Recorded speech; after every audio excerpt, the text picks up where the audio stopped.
اعوذ باللہ من الشیطان الرجیم بسم اللہ الرحمن الرحیم الحمد للہ رب العالمین اعوذ باللہ من الشیطان الرجیم بسم اللہ الرحمن الرحیم واذکر فی کتاب ابراہیم انہ کان صدیقا نبیا۔ جیسا کہ آپ کے علم میں ہے، ہمارا موضوع قرآن کی نگاہ میں دشمن شناسی۔ گزشتہ جو ہمارا موضوع آپ کے سامنے یا گزشتہ جو مباحث ہم نے آپ کے سامنے پیش کی، اس میں حضرت نوح علیہ السلام کی جن کو قرآن نے حضرت ابراہیم علیہ السلام یا حضرت موسیٰ علیہ السلام یا حضرت عیسیٰ علیہ السلام اور رسول اللہ، اگر ہم کہیں کہ ان چار شخصیات کے بعد اگر کسی کا نام قرآن میں بہت زیادہ ہے تو حضرت نوح علیہ السلام تھے۔ ان شخصیات کا تذکرہ سب سے زیادہ، لیکن ان چار سے پہلے حضرت نوح۔ اندازہ ہوا کہ وہی اللہ کی طرف ایک دعوت دینا ان کا قصور قرار پاتا ہے کہ 950 سال لوگ ان کو جھٹلاتے رہے۔ ہم نے جو ہمیں یاد آ رہا ہے وہ حضرت ابراہیم علیہ السلام پر آپ سے کہا تھا کہ انشاءاللہ بات کا آغاز کریں گے۔ انبیاء حضرت نوح اور حضرت ابراہیم علیہ السلام کے درمیان میں ہیں، حضرت ہود ہیں، حضرت صالح ہیں، اور قرآن نے ان کا تذکرہ جب بھی کیا یہی کہا، وہی پیغام کہ جو حضرت نوح دے رہے تھے، حضرت ادریس دے رہے تھے، حضرت آدم علیہ السلام دے رہے تھے، اور بعد میں ابھی ہم انشاءاللہ دیکھیں گے حضرت ابراہیم علیہ السلام نے دیا ہے۔ وہ بھی لوگوں کو اپنے زمانے کے حضرت ہود، حضرت صالح یہی کہتے رہے کہ اللہ کی عبادت کرو، یہ دنیاوی بت جو تم نے بنائے ہوئے ہیں، جو ان کو خدا بنا لیا ہے، یہ شیطان پرستی ہے، اس سے جان چھوڑاؤ۔ لیکن بہرحال جیسے سبھی سارے انبیاء کو جھٹلایا گیا، اس طرح سے گزشتہ انبیاء کی بھی بات نہیں مانی گئی۔ ہم حضرت ابراہیم علیہ السلام سے شروع کرتے ہیں، اور امکان قوی یہ ہے کہ یہ کئی مباحث ان موضوعات پر شاید کئی لیکچرز ہمیں 10-10 منٹ کے ریکارڈ کروانے پڑیں گے۔ عنوان کافی بڑا ہے حضرت ابراہیم علیہ السلام کا۔ قرآن نے بھی زیادہ تذکرہ حضرت نوح کے بعد ایک کم 70 مرتبہ حضرت ابراہیم علیہ السلام کا نام قرآن میں استعمال ہوا۔ 65 سوروں میں ان کا تذکرہ رہا ہے۔ جس آیت کو ہم نے آج سر کلام بنایا، بسم اللہ الرحمن الرحیم، یہ سورہ مریم کی 41ویں آیت ہے، سورہ مریم کی 41ویں آیت۔ وَاذْكُرْ فِي كِتَابِ إِبْرَاهِيمَ إِنَّهُ كَانَ صِدِّيقًا نَبِيًّا، اور اس کتاب میں ابراہیم کا ذکر کیجئے، یقیناً وہ بڑے سچے نبی تھے۔ اذ قال لأبیہ یا ابتی لما تعبد ما لا يسمع ولا يبصر ولا یغنی عنک شیئا، کہ جب انہوں نے اپنے باپ، یعنی جو بہرحال روایات میں چچا کی طرف مراد لیا گیا ہے، سے کہا کہ اے چچا، آپ اسے کیوں پوچھتے ہیں جو نہ سننے کی اہلیت رکھتا ہے، نہ دیکھنے کی، اور نہ ہی آپ کو کسی چیز سے بے نیاز کرتا ہے۔ جو معروف ہے وہ یہ ہے کہ بت تراشی کا کام، ان کے چچا کا کام ہی یہ تھا کہ یہ بت بنایا کرتے تھے۔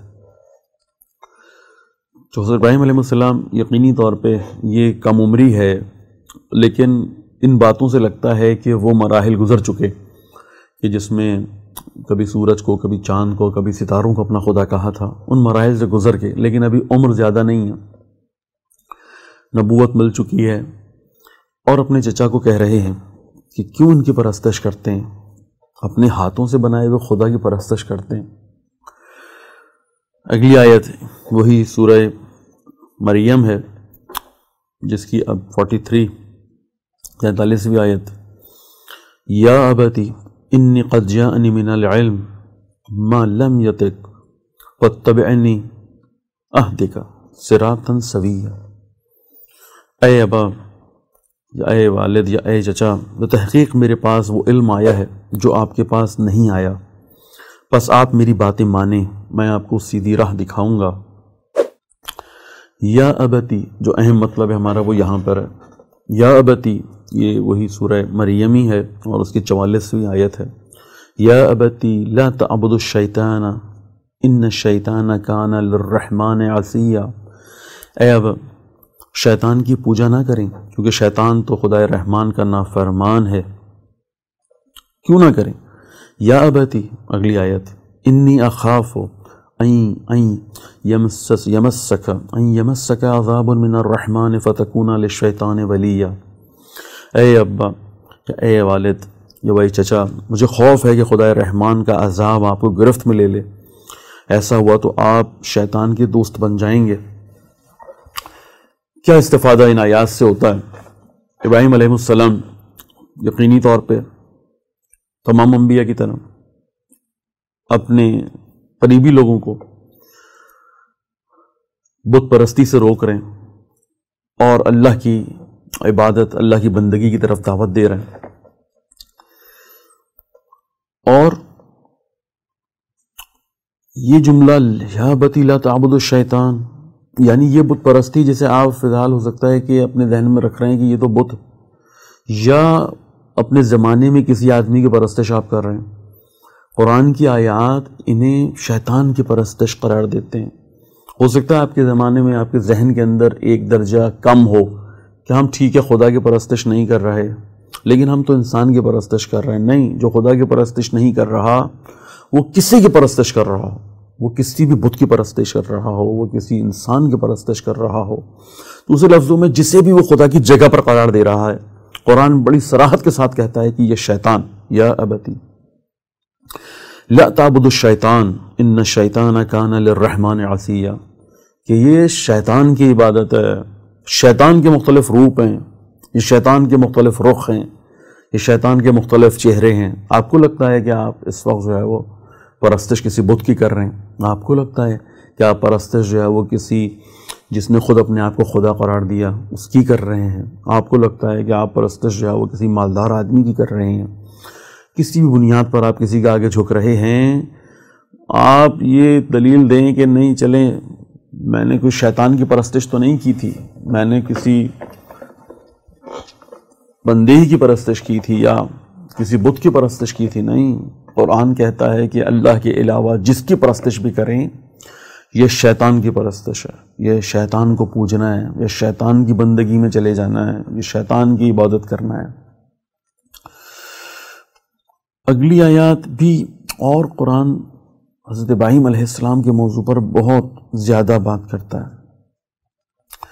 یہ وہ ابتدائی زمانہ ہے کہ جس میں ابھی حضرت ابراہیم علیہ السلام نمرود کے مقابلے میں نہیں آئے، ابھی آنا ہے. ابھی وہ گھر کے ماحول کو دعوت دے رہے ہیں، اندر اپنے قریبی لوگوں کو دعوت دے رہے ہیں کہ آپ سمجھیں پرستش سے خدا کی کرنی ہے. اگلا مرحلہ شروع ہوتا ہے، ابراہیم علیہ السلام کی زندگی کا دوسرا مرحلہ شروع ہوتا ہے. لیکن شہرت بہت ہو گئی ہے، یعنی انہوں نے اس سے پہلے کہ ڈائریکٹ نمرود سے ٹکراتے، اس سے پہلے ان کی شہرت بہت ہو گئی ہے. لوگ دیکھ رہے ہیں، سبیہ کا لفظ استعمال ہوا ہے، فتح کا لفظ استعمال ہوا ہے. فتح یعنی ایک نوجوان کو کہتے ہیں کہ جب وہ بت رکھے ہوئے جنہیں جمع کر رکھا تھا ایک ہی جگہ پر، اور ہر قوم کا، ہر قبیلے کا اپنا بت ہوا کرتا تھا، اور جب وہ چلے گئے کسی، آج کے زمانے میں ہم کہہ سکتے ہیں کہ کوئی سرکس لگا ہوا تھا، آج کے زمانے کے اعتبار سے کوئی میلہ لگا ہوا تھا، یہ سب میلے پہ چلے گئے اور سرکس پہ چلے گئے. یہ الگ بات ہے کہ میری تعبیر آج کے اعتبار سے کچھ اور ہے، میں انشاءاللہ اس کو اگلے موضوع اگلے لیکچر میں بیان کروں گا. اس وقت جب سارے بت ٹوٹ جاتے ہیں اور نمرود اور اس کے ساتھ بقیہ اس کے لیڈرشپ جتنی ہے اس وقت قوموں کے اوپر، یہ قبائلی لیڈرشپ ہے، وہ پوچھتی ہے کس نے کیا ہے. تو یہاں پر قرآن فتح کا لفظ استعمال کرتا ہے، کہتے ہیں کہ ایک فتح یعنی نوجوان ہے، ایک نوجوان ہے، یہ پورا جوان بھی نہیں ہے، یہ کوئی 13 سال کا، 14 سال کا، 15 سال کا نوجوان ہے، 16 سال کا نوجوان ہے کہ جو ہمارے بتوں کی مخالفت کیا کرتا تھا. ابراہیم علیہ السلام کا کام اس وقت کے معاشرے میں بہت سارے قبائلی سرداروں تک پہنچ چکا ہے، یا کم سے کم قبائلی سردار اگر نہ کہیں تو ان کے ماننے والے فالوورز تک پہنچ چکا ہے. ان کو پتہ ہے کہ ایک جوان ہے یہاں پر کہ جو مسلسل ہمارے بتوں کی مخالفت کرتا ہے، اور وہ نوجوان ہے اور ہمیں وہ ان کی عبادت سے روکتا ہے اور اللہ کی عبادت کی دعوت دیتا ہے. انشاءاللہ ہم اگلے موضوع کو یہیں سے شروع کریں گے. بہت شکریہ. اللہ حافظ.